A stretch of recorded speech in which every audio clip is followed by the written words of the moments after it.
Мама Витка, баба Божидара. Това е Севдалина, която е майка на 2 деца, баба на 3 деца и майка на 4 внучета. Така? И това е нашето момче, което ми предложи приятелство след играта. Сега, тук, снимай сега тук да видиш какво е. Така. Тук това нещо трябва да се изяде.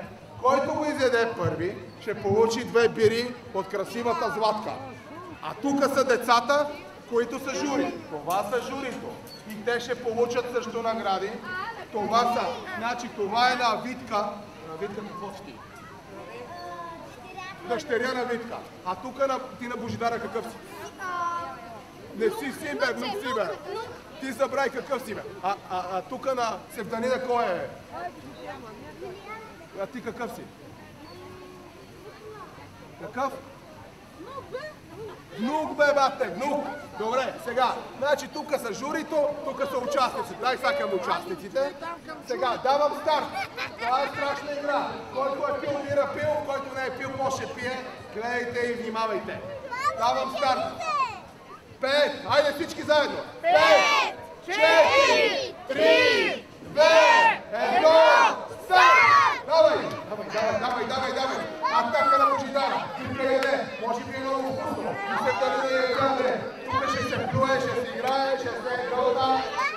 Браво, децата! Хайде!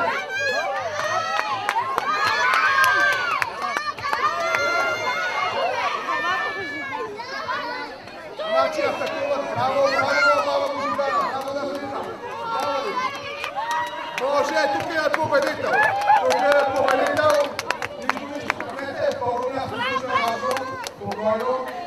Как е люто ли?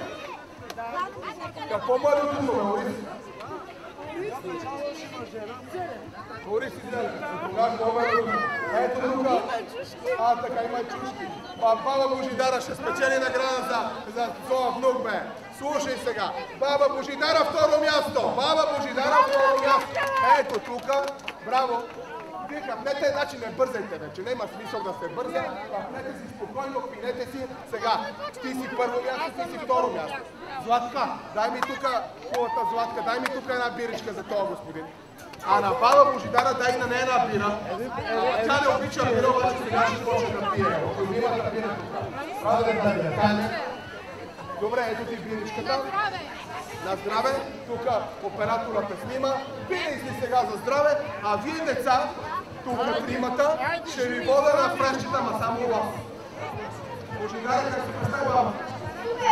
Супер! А ти какво ще кажеш на мама Витка? Супер! И тя е супер, много ясно, че е супер. След като са ви... Ами не го изяде, ама след като са ви докарали на табиета, няма как да не е супер.